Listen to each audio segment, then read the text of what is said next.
The Apple King by Francesca Boschka.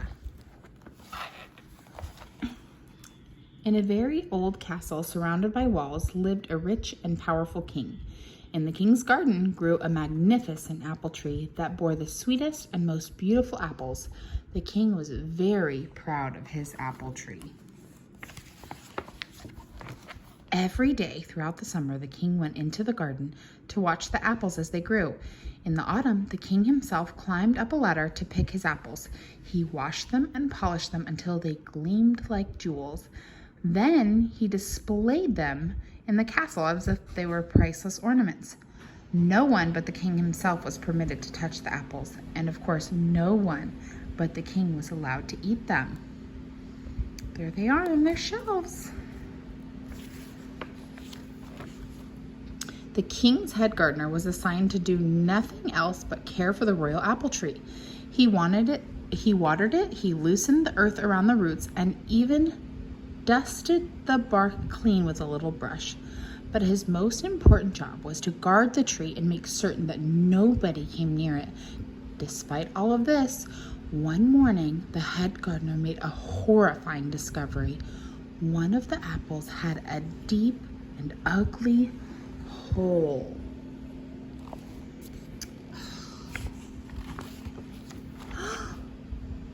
The head gardener ran directly into the castle. "Your Majesty," he cried, his voice trembling, "in one of your apples there appears to be a worm."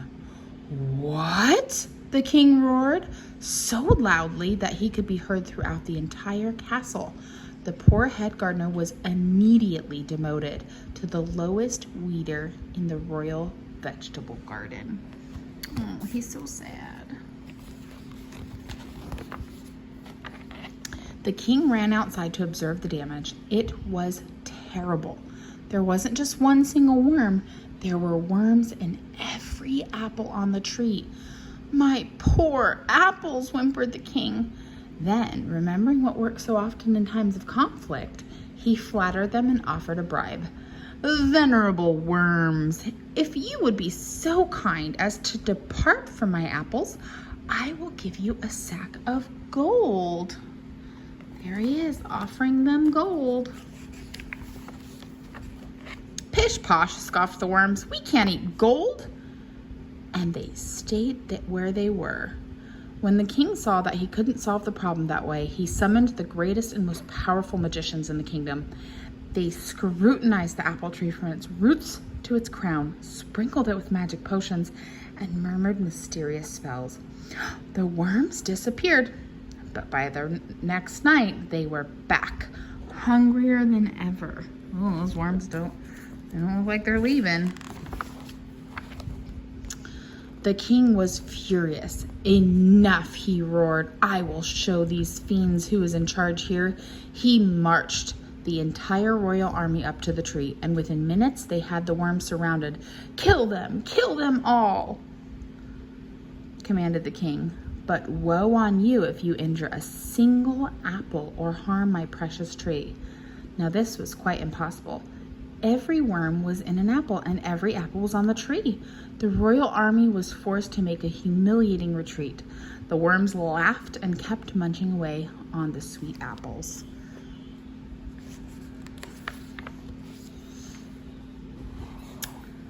The king was beside himself. He sent out a proclamation declaring a reward of a sack of gold to anyone who could make the worms disappear. A sly fox had his assistant climb the tree and cover up all the wormholes with thick red paint. Then he called the king. "Finished," they said. "There is not a worm to be seen." Well, I guess it's true. You can't see the worms. The king was overjoyed. The sly fox and his accomplice disappeared with a sack of gold, and the king climbed up the tree to pick some apples. His mouth was already watering as he rushed back to the castle with a bowl filled with luscious fruit. But no sooner had the king taken a bite from his first apple when a worm crawled out and climbed on his nose. "No!" he bellowed.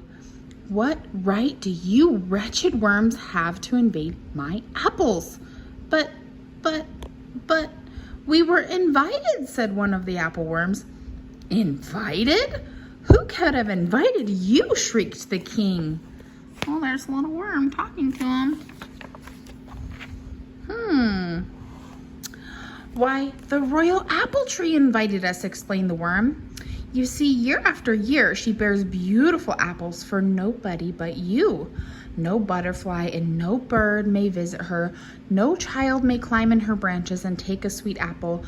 The poor apple tree was terribly sad and lonely. Finally, she invited us since we were small enough to sneak past the guard. At last, she was happy that others could appreciate her fruit.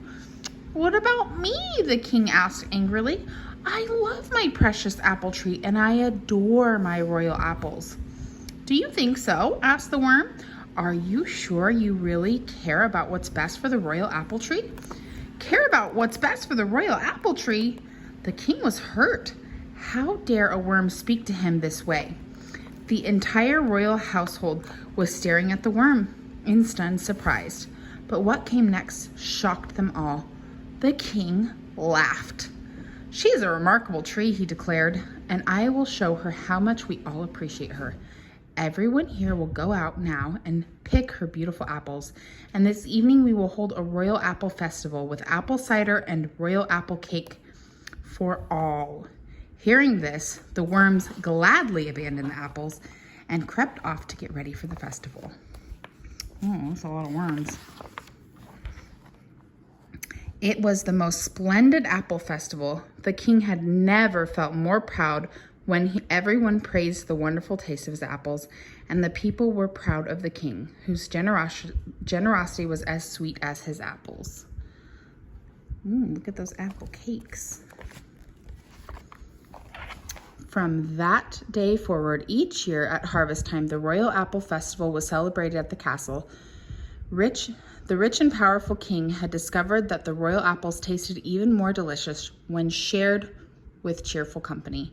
And if the occasional apple worm was seen among the guests, the king was not bothered in the least. There they are, picking all the apples. That's it. Oh, look, there's a little apple worm.